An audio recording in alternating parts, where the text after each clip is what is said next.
Assalamu alaikum and welcome to the Muslim Marriage Podcast, where we talk about healthy relationships from a Muslim lens. I'm Zahra Hassan, And I'm AJ, and we've been married for 3 years now. and let's get started. Let's get started. On this week's episode, we're going to be talking about how to know if she's a good woman. It's just as a disclaimer at the very beginning. The majority of the people in our audience, actually 2/3 of our audience, is that young men around the age of between 20 and 40 years old, which is actually great news for a lot of the sisters, because that means here's some real concrete evidence that there are quite a few men who are looking to learn as much as they can about how to build a happy, healthy marriage, In Shaa Allah. But to be balanced in the information that we give, I think it's very important that this week we talk about directed for the young men. How is it that if you meet a sister, how can you decide or know whether or not this person is a good woman? And just like last week, the way that we're defining good here is not a really big philosophical definition. It's just a very practical definition. For the purposes of this podcast, a good woman is one whose intentions line up with yours. So somebody who you're meeting and talking to, and her intention is actually to get to know you for the purpose of marriage. Yeah, all that makes sense? Oh, yeah, it makes sense. Yeah, my apologies. I feel like I've been hard on you guys from day one until day now. Yeah? I'm a little bit biased. But inshallah, I will work to remove that bias as much as possible. Okay, so first of all, do good women exist? Let's start with that. You want me to What do you answer? say? No, I answered first last Yes. time for the men. You gotta answer. This one, okay, unabashedly, yes. 100%. There are so many wonderful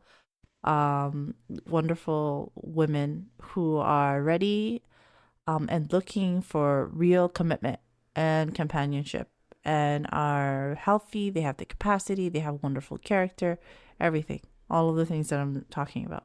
There's a lot. There's quite a few. Mm-hmm. Would you agree? No. No, you don't agree? Yeah, I don't agree.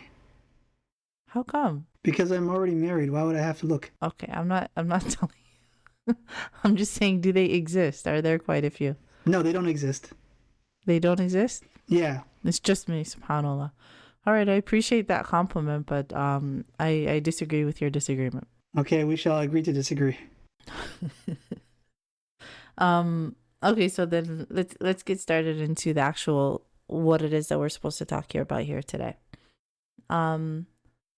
So a lot of what it is that we're going to say is just the mere version of what it is that we spoke about last week, except for one thing, right? But do you remember how before I started coaching Muslim women, I was coaching primarily young men? Mm. Because then a lot of what it was that they needed help with was with letting go, right? So these are primarily young men who were having a hard time letting go of a prolonged talking stage, or through divorce or things like that, so breakups. And over the time of speaking with them, I would start to notice patterns about the type of women that it would be difficult for them to build a healthy relationship with. For when it comes to women, the number one thing that I teach my clients to learn how to spot and avoid is an abusive partner, right? Because that's the worst case scenario. When it comes to young men, yes, definitely there is that potential for meeting an abusive partner. I don't want to invalidate anybody's experience. That happens. But anecdotally, just on my experience, that isn't the most common type of underlying factor in the negative outcome. That's not who it was that they were meeting. Instead, they were meeting this other type of individual. They were meeting somebody who was not ready for marriage. Right? Does that make sense? Have you ever come across somebody like that? Someone who's not ready for marriage? Yeah. Yeah, I suppose. Yeah, I mean, I can't really speak for the guys there because I've never met any guys who are not ready for marriage because I've never looked for guys. But I have seen women who are not ready for marriage. That's who I'm talking about. Right? So that's who I'm talking about. The we'll say the prototype of woman that many of my clients were coming across, who were now going in the midst of a breakup of some kind, was this prototype of a woman who was just not ready for marriage. Mm. Right? Because really, like, if we're being honest with each other, marriage is a very heavy burden on women. Right? Definitely, it's a huge responsibility for men as well. Especially in today's world with all that's going on, it's not easy to protect and maintain a family. But when it comes to the day-to-day responsibilities, no matter how much of a partnership that you have divvied up, what's most common is that a lot of that burden is going to fall on the woman. And sometimes on top of everything else, she might even have to go to work, do a full-time, part-time job, take care of a lot of the household responsibilities, take care of the lion's share of the child rearing. Even though it's just how it works up until today. That's just the reality of it.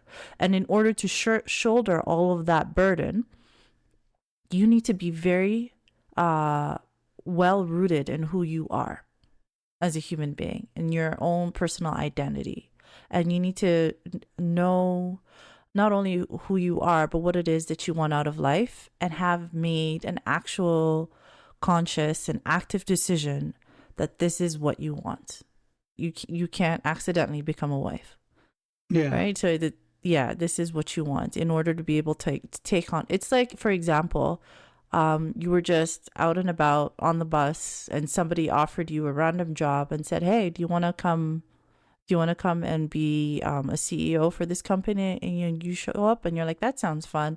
And it turns out that you're all like 23 hours of your day are now going to be occupied with this job, and you weren't ready, right? So Yeah. it's a very simple analogy, but that's the reality of what marriage requires from women. And therefore, in order to shoulder that, the young woman or the woman needs to know who she is and understand that this is what she wants. It needs to be an informed decision. Because very often I would have young men or men in general, who would come and they would tell me they married somebody typically in their very early 20s, or sometimes in their late teens, 19, 18-year-old, but typically in their early 20s. They will be married maybe 5, 6 years. They might have a child, they might not have children. And then suddenly, and he'll tell me, "I don't know what happened. I thought we were happy. Everything was going fine. We had our ups and downs, but everything was going fine." And suddenly she tells me that this is not what she wants anymore. Right? So that's somebody who doesn't know if when she came into herself, understood that this responsibility in this life might not be what she wanted, right? So that's the most common prototype of women that men would meet, and it would lead to a marriage breakdown. So it's very important that you understand that the woman that you are now talking to for the purpose of marriage knows that this is what she wants, and knows that she knows who she is, and that this is what she wants. How would you filter out that type of person if you were looking? Well, as a guy, Yeah. filter out the type of person who doesn't tell you when things are going wrong until it's too late. The type of person who is not sure whether or not she's actually ready for marriage for whatever reason. There's so many different reasons why people decide that they want marriage. Typically, some reasons are maybe they're not in a wonderful household and they want to get away from their household. That's a common reason. Another reason is looking for companionship without understanding all of the responsibilities and everything else that comes with that companionship in this context, like that. So how do you know that she wants to get married, understanding what marriage will come with and is ready for marriage? How do you know that the woman you're talking to is ready for marriage? Okay, well, we're going to put the obvious aside for now. Mm-hmm. So we're going to go to the second most obvious. sit down and have a conversation about these things and determine if this is something that they actually want, or do they have ambitions that they'll want to pursue before that, right? You Mm-hmm. just let them know what you want, and do tell them that it is going to be difficult, because marriage is a difficult thing, right? Mm-hmm. Both to practice and to master. Okay, so what was the obvious thing? It wasn't obvious to me. Take him to a juvenile detention center for a couple of days. Tell her that's exactly how it'll be like if we raise children. All right, I knew it. It was like, don't ask, don't walk into it. I walked right into it. But I thought for a second that the obvious thing that you were going to mention is age, right? So the Muslim community is a little bit different in this respect because we are socialized, both men and women, from a very young age, and understanding that the context in which we can have a long-term relationship or any kind of relationship is with marriage. So we understand from a young age that marriage is what it is, that it's going to be, if you want a partner.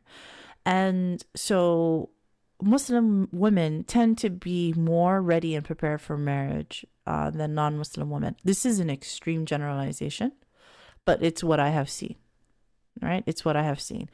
However, having said all that, the easiest way to determine whether or not somebody's ready for marriage is age, simply age, right? And life experience. So if you meet a young woman and she's a wonderful young woman, and I might be completely wrong about her, right?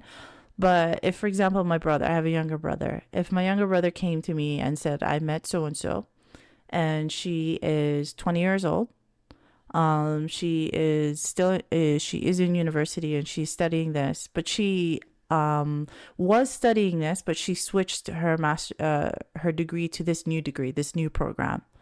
It's the third time she switched to this program.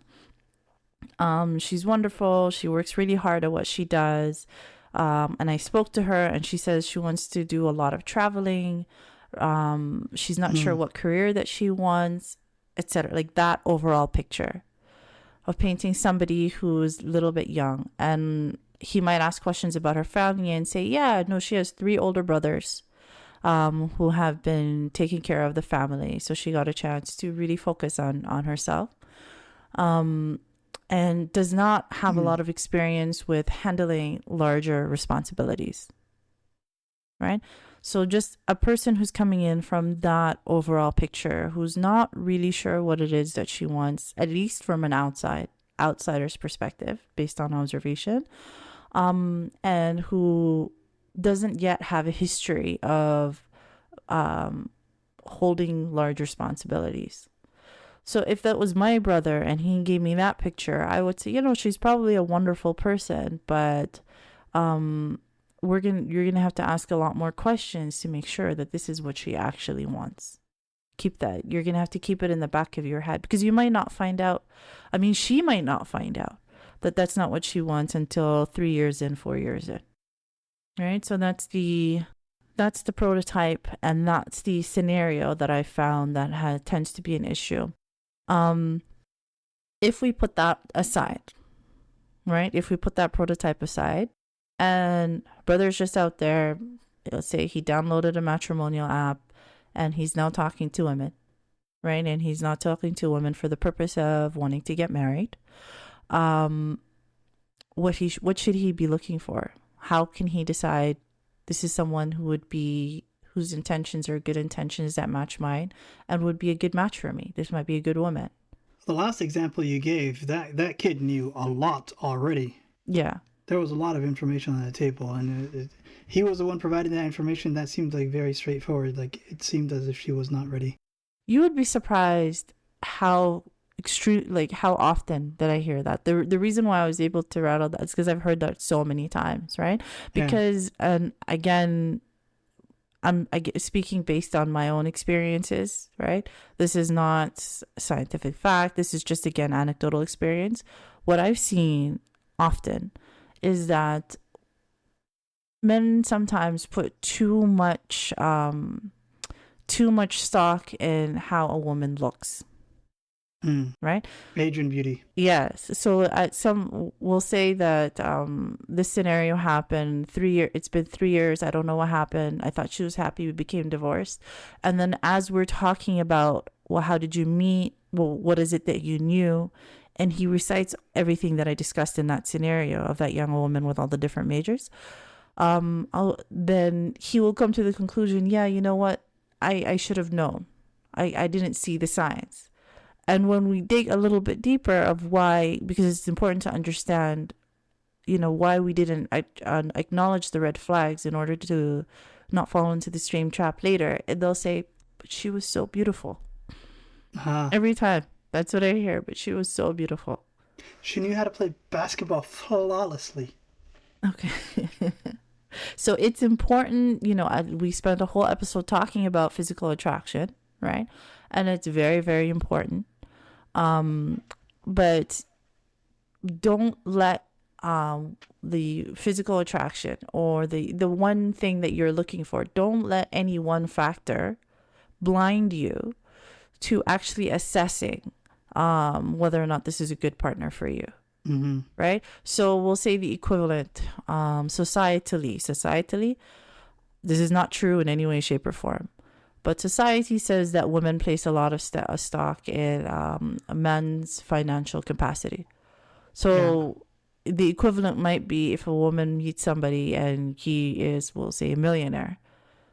I would tell her, don't let that blind you to assessing whether or not this person is actually a good partner for you, right? Yeah. So find somebody you are financially compatible with.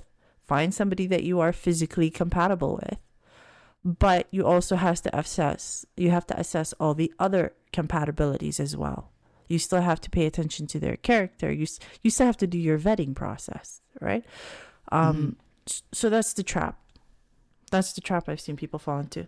What's that actor's name? Which one? The actor's name, Leonardo DiCaprio? Mm-hmm. The one that only ever dates a woman until she reaches to 25, I think. Yeah, that's not great. And people are still willing to date him. I mean, you're going to find both men and women whose values don't align with ours, of course. Yeah. Right, of all backgrounds. And that's just the way the world works, because he himself, his values don't align with ours either. The important thing is, if you are somebody who is looking for marriage in a sincere way, that you don't accidentally choose Leonardo DiCaprio, or you don't accidentally choose one of the women who would choose him, right? So you want to choose somebody who's compatible with you, your values. So that's actually the next thing. When you are assessing as a man, when you are assessing a woman, and deciding whether or not this person would be a good partner for you that can help you build a happy, healthy home, In Shaa Allah, you're going to assess the things that we always talk about. Same things, right? So those same four things. You're going to be assessing compatibility, capacity, character, and connection. Compatibility, we already spoke about a little bit about physical attraction, right? So when sometimes men will ask me, how much is enough? I say enough to lower your gaze, right? Enough to, same thing I tell women, how much is enough? Because women sometimes make the mistake of discounting this. It's important, you need to be physically attracted to your spouse. Enough to lower your gaze, In Shaa Allah. Also, that you're compatible in terms of need for affection, right?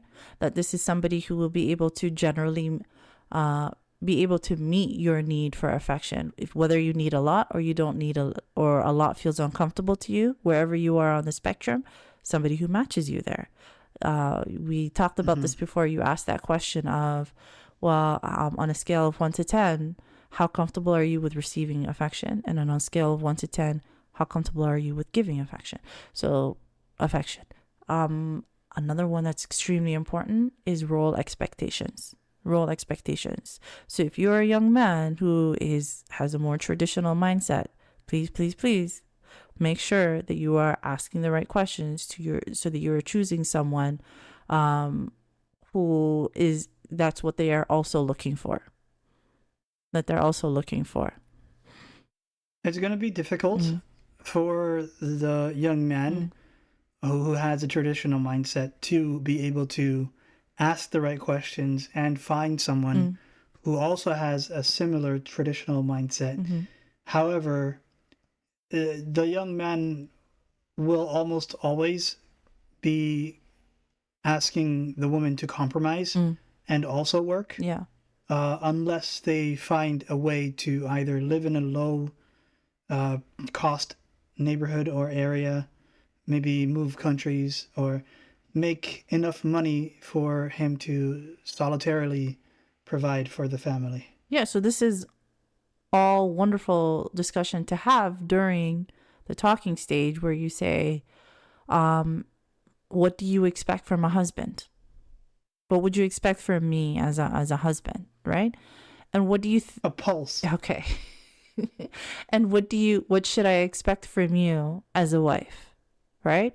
And then you go through the things. You go through things, for example, like if we talk about finances, what do you expect from me? Alhamdulillah, our religion has already made this point clear. And again, that's my personal opinion.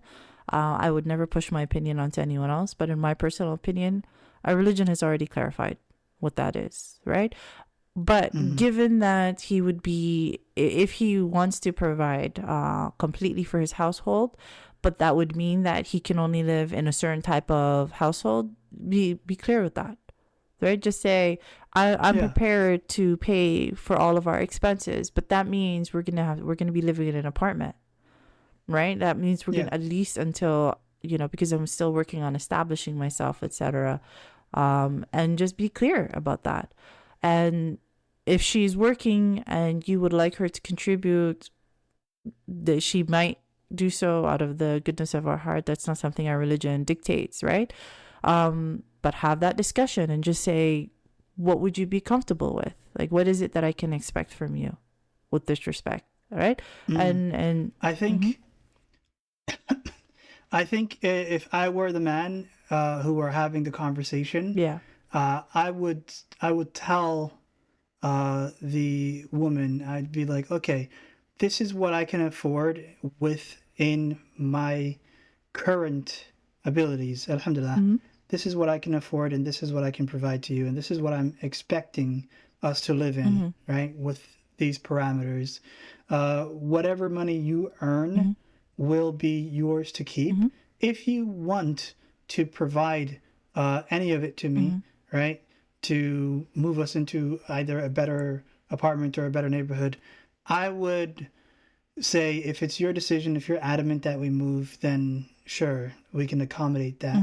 However, in the instance that you want a better apartment, I would prefer you keep your money to yourself. Save it up, and that way you can do what you want with it, right? Because it could be at any point in time you may change your mind, and that's your right completely to do so. And if we tie ourselves down to an apartment in which you must now contribute, then you don't have the freedom to change your mind. All right. Already planning for the worst case scenario. I like it. But that makes a lot of practical sense, right?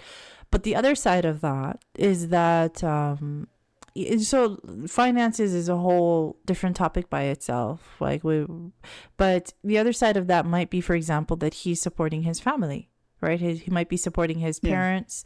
He might be supporting his siblings. Somebody else in his family might be reliant upon him. So he might say something like, because of my obligations to support so and so and so and so. And that's personally non-negotiable to me, because at this point you're in the talking stage. You can say that. This is non-negotiable to me that I'm going to be supporting. Would that be something that you're okay with? Right? And as a result of that, that means this is how much money I'm going to be able to have to left over for our family, for us, our household. Is that something you're okay with? In this day and age, it would be wise to make sure that both of you have a very clear understanding of what your expectations are, one another's expectations are, with regard to finances. Right? Simply because it's becoming, in this economy, it's becoming more and more and more of an issue. It didn't used to be it was always an issue, but it's becoming more of an issue. than it was before. Yeah. Yeah. So there, I think yeah. I think that question is necessary Mm-hmm. because of this modern secularism, Mm-hmm. right? I think that question is necessary because even Muslims in this day and age have that type of mindset where it's Yeah. not immediately on them that this is an obligation upon them. Yeah. If it were a situation where we were living in Muslim. under Islam, Yeah. right? Yeah. Then those conversations between the man and the woman in financial matters and the man supporting his family, those conversations would be akin to having a discussion with someone being like, okay, are you okay with me having the right to breathe Yeah. and the obligation to breathe? Yeah. It would be a lot simpler. It wouldn't have to be stated, right? Yeah. Yeah, I agree with you 100%. A lot of different things have become complicated, but that's the reality. Alhamdulillah, and our religion provides the guidance that we need. So I would, yeah, just be clear with that, because when it comes to men, right? When it comes to men, that's a lot of what it is that weighs upon them. That's what they worry about. So I would have that discussion, frankly. Secondly, of course, you make sure that you're compatible in terms of values, and that means, yeah, like for example, like religious values. See where you are on the spectrum, um, and just talk about what it is that you're comfortable with, right? Just say, you know what, I'm somebody who, alhamdulillah, I've recently started praying 5 times a day, and I'm becoming more serious in my religion, and it's really important for me to find somebody who is on that same path with me. Like, that's how you would have that discussion, right? Mm-hmm. And within that, when you're having that discussion, it's really important not to be judgmental of where somebody is, because iman is not guaranteed. Alhamdulillah, if we have iman this moment, it's not guaranteed you have it in the next moment, and none of us are in any position to judge anybody else. So just really have that discussion from a place of just being transparent about where you are, right? And what sort of values would be compatible with where it is that you would like to go, without passing judgment, both ways. Yeah. Yeah. And those are the important things when it comes to compatibility. Of course, there's a lot of very long list, but those are the important things. When it comes to capacity, right? It's the same thing that we always talk about, but in general, if I were to summarize it, you want to choose somebody who has the capacity to build a happy, healthy marriage. She will be somebody who cares about your well-being.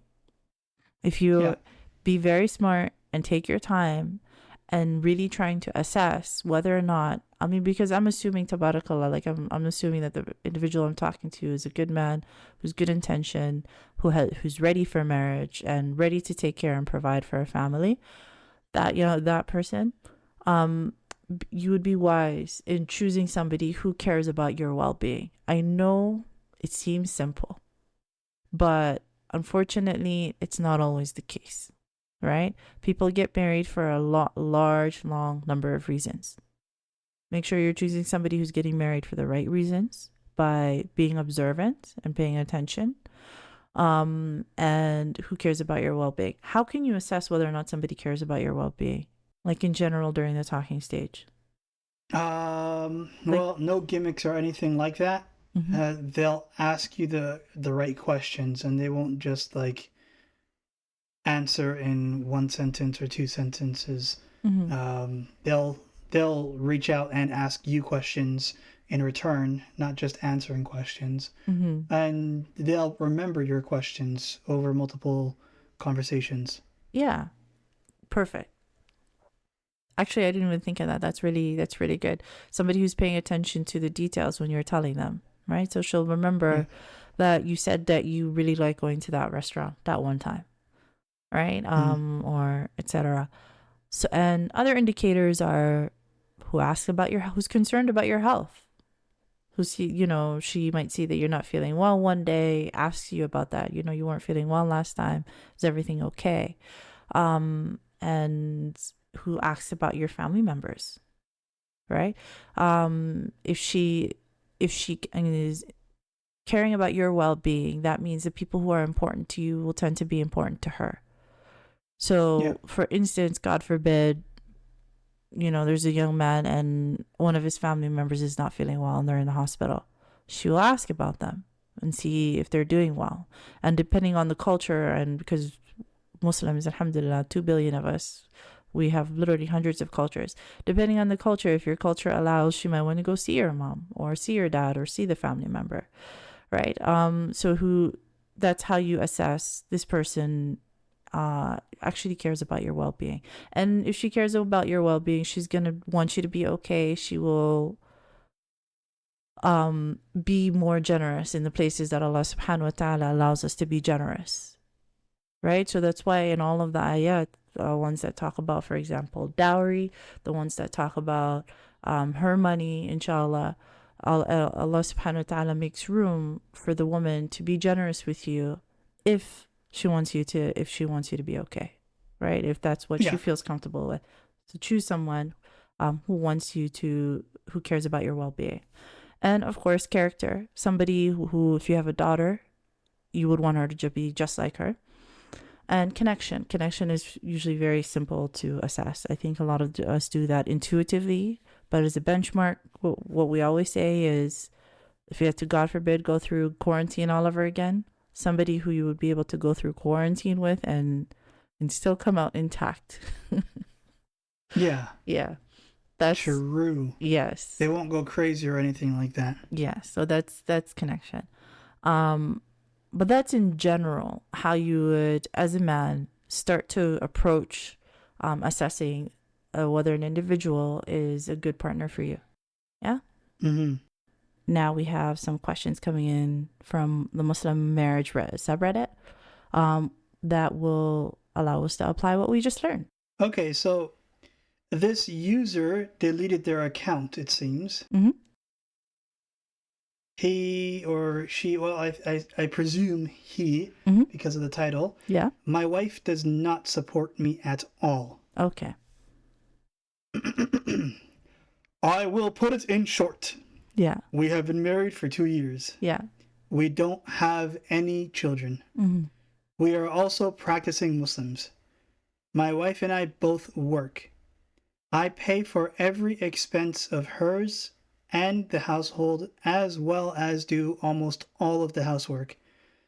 She does not contribute financially, which is understandable, but also refuses to do any household chores. Moreover, she is 99% of the time busy with her work, even at home, and thus also neglects my emotional needs. I have talked to her about this, but she says, quote, catering to someone's emotional need is not an obligation, end quote. And Prophet Muhammad ﷺ used to do the housework, so should I? And wife is not responsible to do any housework at all. Now he quoted this, but it seemed as if she was saying it. What she's saying is that the Prophet Muhammad ﷺ used to do the housework, and so should he. Mm-hmm. And the wife is not responsible to do any housework at all. But after working 65 hours a week and doing all the household chores with no emotional support, I don't see the point of me being married. I am considering divorce. Are most Muslim households like this, or am I just overreacting? If I pay for everything, then should she not do the majority of the household chores? Okay. All right. Well, what do you think? I think it's abnormal. Yeah. I think that the men are protectors of women, mm-hmm. right? They are the guardians and the maintainers of women. And so they will work for their safety and for their financial status, right? But I think women should be doing at least some household chores and feeding the men, Mm. right? It's unfair if the woman is not working for the man to be the chef and the worker. Now, in this area, she says that she's also busy with her work, uh, even at home. So it seems like she has one heck of a career going for her. Yeah. So there's got to be some sort of give and take. I feel like here there's got to be some sort of a come to terms Yeah. wherein they work with each other to do the household chores. Probably set up a schedule if Yeah. they disagree with it, right? But the way he's presenting and portraying her, it seems as if he's saying that she's not willing to do any amount of work at all. Mm-hmm. Yeah, I agree literally with every word that you've said. That Banana. that there should be banana. Yeah, that's a word I said. Okay, all right. Let's add that to the list. But there should be some give and take. I think fundamentally, because they've been married for 2 years, I think fundamentally what's going on is there. This is that situation that I was trying to tell the individual: choose somebody who cares about your well-being, right? So definitely, this is only one paragraph. There's a story behind there.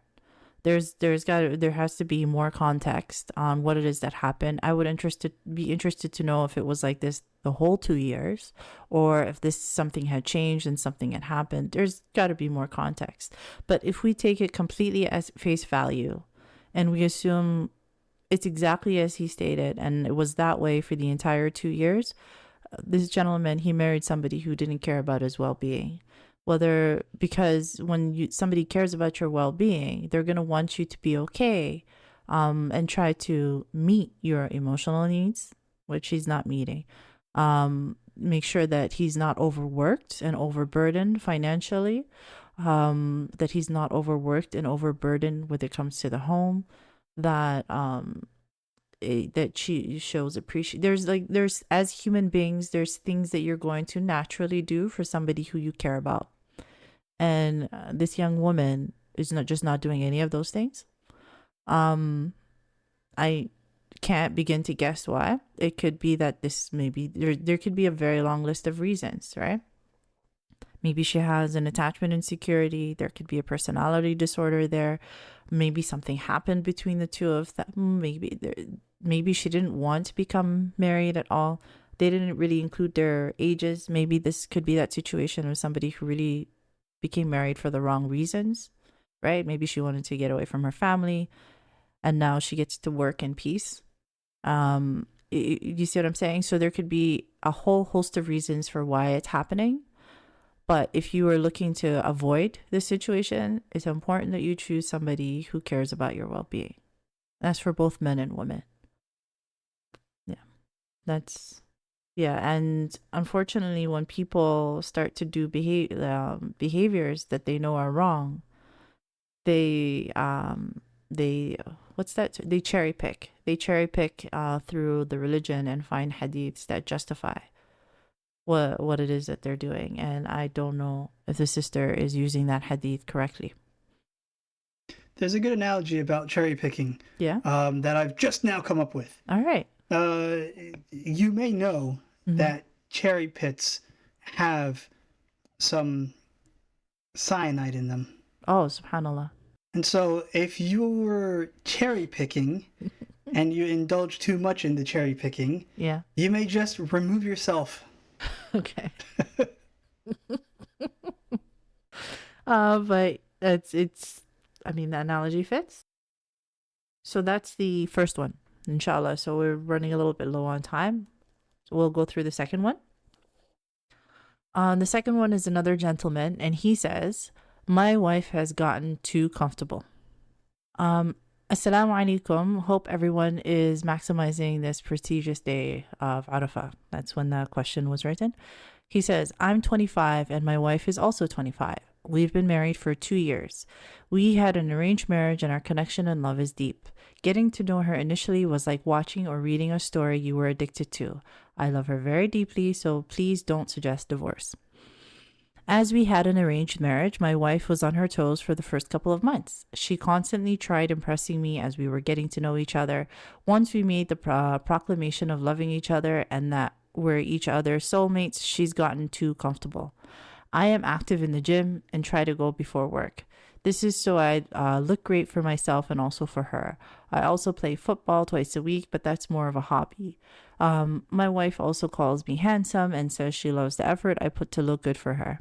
My wife, on the other hand, is not active physically. She was always a slim girl, but she's gained 12 kilograms in the past year and a half. She doesn't look fat, but it's happened in such a short space of time. I'm worried that it'll increase even more if she's not careful. When we first got married, she'd always try to look good by dressing up and wearing makeup for my eyes only, of course. Since then, she doesn't put any effort. She's quite simple with what she wears and doesn't make any effort anymore. She's hygienic, which I love, but that's as much effort as she makes. She also doesn't eat properly anymore and often eats more than me. My wife often jokes that she doesn't have to put effort in because she's locked me down. It also doesn't help that I've been away from her for the past couple of days visiting my family members who's going through a hardship. She had work, so she couldn't join me. She's been quiet when talking over the phone, which hurts me so much. She sent me a long paragraph where she said that about her insecurities and how much I've hurt her. I love her and think she's perfect for me. I don't think there'll be a better partner to go through life with, but I don't think my expectations are too much to ask for. All I ask is to watch her eating, to dress up for me like I do for her. I've read that this can lead to long-term resentment, and I don't want us to get there. I don't ever want to get to a stage where I find her unattractive. I get women gain weight after childbirth and I'll support it when it happens, but before then, I don't think she has an excuse. I've approached this conversation gently, but it seems my approach wasn't the best. What can I do to make her feel secure, but also put more effort in? So, what do you think about this situation with this brother who has been married for 2 years? They're both 25, and Yeah. in general, he says that his wife is no longer putting effort into her appearance and it's affecting him. So he's going to the gym before work. Yeah. I can see the difficulty in her being able to exercise because the gym typically isn't segregated. Yeah. And it would not be right for her to go to the gym with him, right? Wherein some people may suggest, yeah, why don't you guys just wake up a little earlier? That way you guys can both go to the gym together and then you can drop her back off at work or at home before you go to work. I think in this case, it may be better for him to either get her some sort of at-home equipment or find some activities, physical activities that they can try to play together. Maybe they can go on like steady walks together. So instead of him going out to play football as a hobby, they can sort of go on hikes or neighborhood walks as a hobby, right? There are ways for him to include her without her feeling as if he's trying to shame her for any weight or tell her that he's not attracted or anything like that to her or hurt her feelings in any way. He could just say, hey, let's spend some time together. Let's go on a walk. Let's talk about life while we're walking, right? It could be a moment for them to bond, a moment for them to connect. They could do it whenever they want, you know. And if they just do it regularly enough, supposing that they both have the ability to do so, right? It'll just become this natural bonding experience that'll just stick with them for life.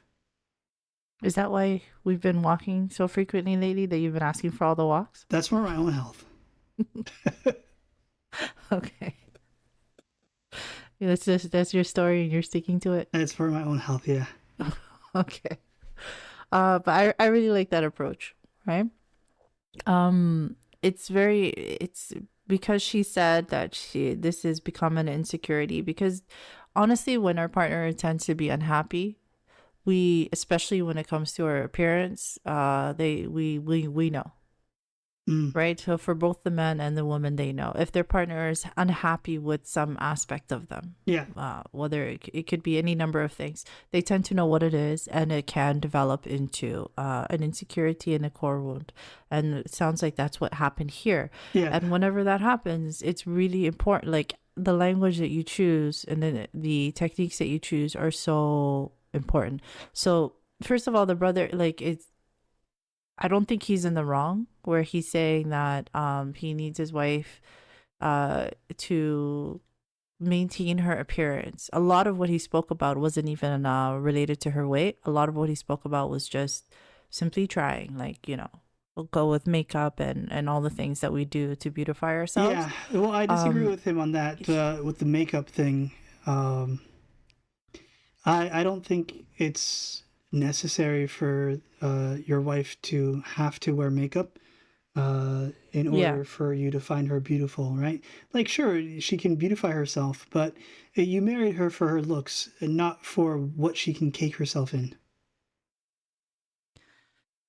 I agree. But this is, I think, more of an individual preference, right? There are some people who prefer the makeup look and some people who don't. I don't even think that it's about makeup specifically. I think that this might be one of his love language, Mm, right? This might be a love he's in language for love him. with clowns. No, subhanallah.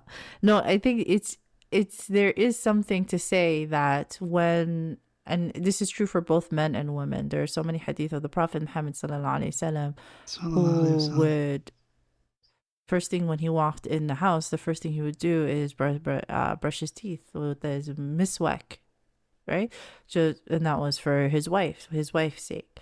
So there's so many hadiths of in our religion that both individuals need to work to try to maintain their appearance for their partner, right? And that's just, it comes as a part of our the sunnah, right?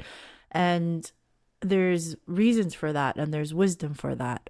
For some people, that aspect will be more important to them than others. For some people, it will, the way that they feel loved is when their partner is actually trying to show them, I am trying to look better for you, right? That it can be in the realm of a love language, right? What that effort looks like, honestly, it probably doesn't matter too much. She maybe, it could simply just that she put a comb through her hair, maybe, and she could be tired and exhausted. I believe me, I understand. But maybe she tried a different hairstyle, No, or that all maybe makes sense to she me. purchased. Like, Yeah, I what I disagree with is like having to put on lipstick, eyeshadow, eyeliner, mascara, the white yeah, powder that lightens the face. Things like that. Uh, those are all just that's a lot products. of Those knowledge. are all Those are all just So how to, products that yeah, the makeup beauty gurus trying to sell women. They're like, oh, you're yeah. ugly with your U face. Why don't you hide yourself under some I sort of makeup? Spend $200 on this one piece of lipstick. Oh, but that's not enough. That's your Monday lipstick. You need a Tuesday, Wednesday, Thursday, Friday, and Saturday lipstick. But don't forget about Sunday. Yeah. No, I agree. Like consumerism is definitely an aspect to it, but over the years, like especially for women, when we wear makeup to each other's gatherings, when we try to look good for each other, it can be an art form.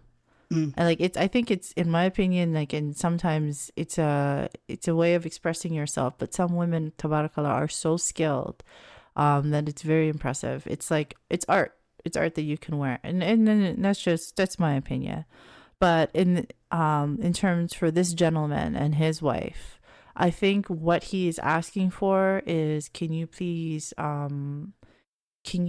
show me that you appreciate me by trying to put effort into your appearance for me, right? Letting me know that you care about what you think, what I think. That's literally all it is, Yeah. right? I think that he might be fixated on weight because it's an easier measurable. It's interesting that he knew 12.5 kilograms, but I mean, she told her her weight, but that's why I was laughing. But it's he fixated a little bit on that because it's measurable and easy to explain. But I think that's what his issue is, and I've seen this issue both from men and from women. It's important, if especially if that's a love language for your spouse, and you'll know, right?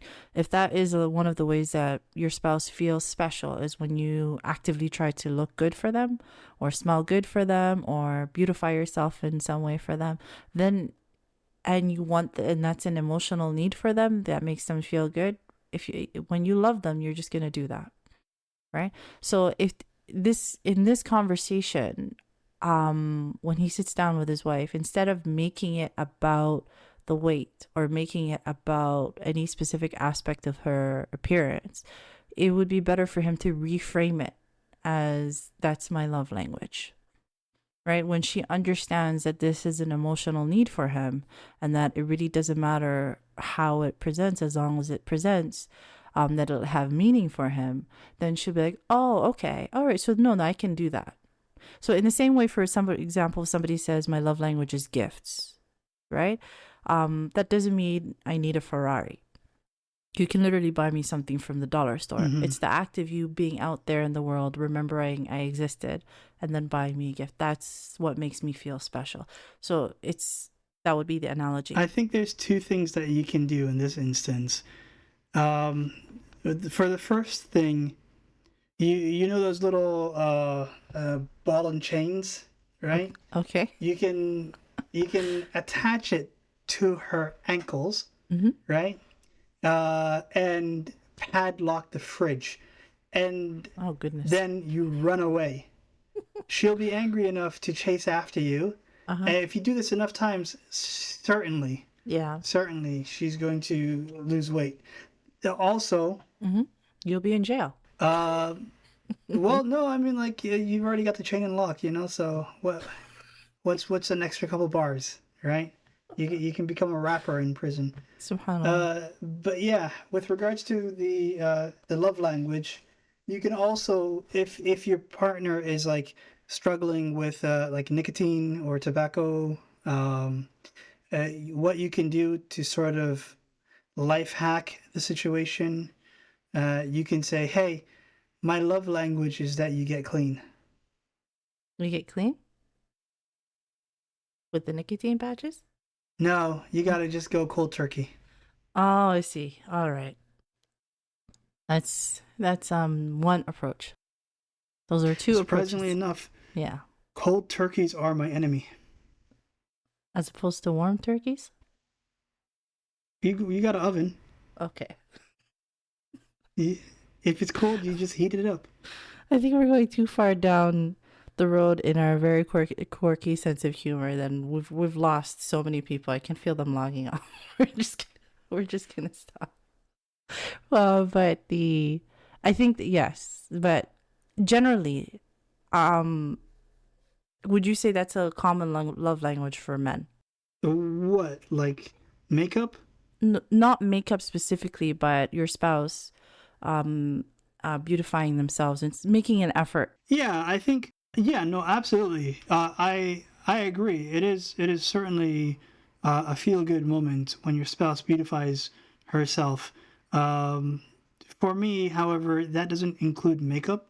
That just like comb the hair, put on a fancy dress, and you're done. That's beautified. Okay, all right. So the individual preferences are going to be different. But I think the rest of it is common there. Definitely, I think that's a love language for most women as well. That's probably why there's hadith specifically, because it's so common and it's probably a part of human nature. That's probably why there's hadith that specifically address it. It's really important not to try to understand it that this is a criticism of how you look or how you should look, but instead to try to understand it as this is an emotional need of your spouse, right? This is an emotional Okay, need. I'm going to take the opposite stance. Men Okay. and women, you all look bad and you should feel bad. Okay. Just constantly? All right. Just like as a rule. Just as a standard rule, yeah. As a standard rule. Okay, so the reason why we chose that question, that question here for specifically for this topic is that these are to illustrate some common issues that people have. Sometimes they can be resolvable, sometimes they're not resolvable. When they're worried about whether or not they're compatible anymore with their spouse, right? And for him, I think, especially with the way that he described his relationship with his wife in the beginning, I think that tabarakallah that they are probably happy together, and that he chose the right person for him. With the first individual, you need to vet. You need to vet your spouse, even if she comes from, even if it's an arranged marriage, even if she comes heavily vetted by your family, even like it doesn't matter. When you are marrying somebody and they're going to be in your house and they're going to have access to your accounts in some way, form, or another, and going to be the parents of your children, that is so much risk. Make sure that you're not being blinded by their financial capacity, by their beauty, by literally anything, and that you are still vetting the person in the ways that we discussed. Yeah, and don't let them throw sand in your face. Don't get blinded by sand either. Blinded by sand? Okay. All right. Why sand? Let's move on. You didn't get it. Let's No. move on. We gotta move on. We just gotta get past that. All right, we'll just keep going. Is there any advice that you would give to the men when it comes to choosing a spouse, other than what we've spoken about? Prophet Muhammad SAW already provided the parameters, right? Once you get past those parameters, then you just open up communication laneways, right? So there are instances in the past where people got into fights just because they lacked communication, and you've seen how many movies that you've watched, these romantic dramas or whatever, where the entire movie was all based down to a miscommunication, and you're like, hello, are you guys not even talking to each other? Yeah. You guys could have resolved this an hour ago. Why am I even watching this movie? Yeah. That's life. Why are you even watching this movie? Yeah. Just talk to each other. So you're saying that in order to choose a good spouse, make sure that you are vetting by communicating and asking the right questions. Correct. Yeah. And I think that's it. So Jazaa K'Allah Khayr. Thank you so much. If you made it this far, thank you so much for listening to this episode. In Shaa Allah, it was useful. Shout out to all the brothers who are listening to the podcast. Jazaa K'Allah Khayr. We really appreciate your support. And to the sisters, Jazaa K'Allah Khayr. We really, really appreciate your support as well.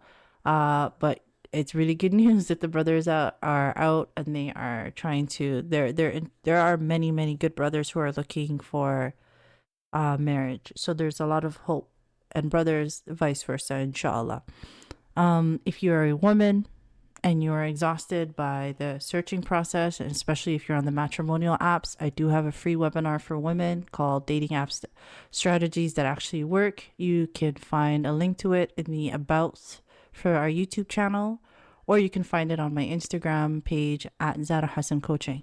If you haven't subscribed to our channel, please subscribe. It really helps us out. And I think that's everything. So Jazakallah Khair. Thank you so much. Have a wonderful week, and Assalamu alaikum. Wa alaikum salam.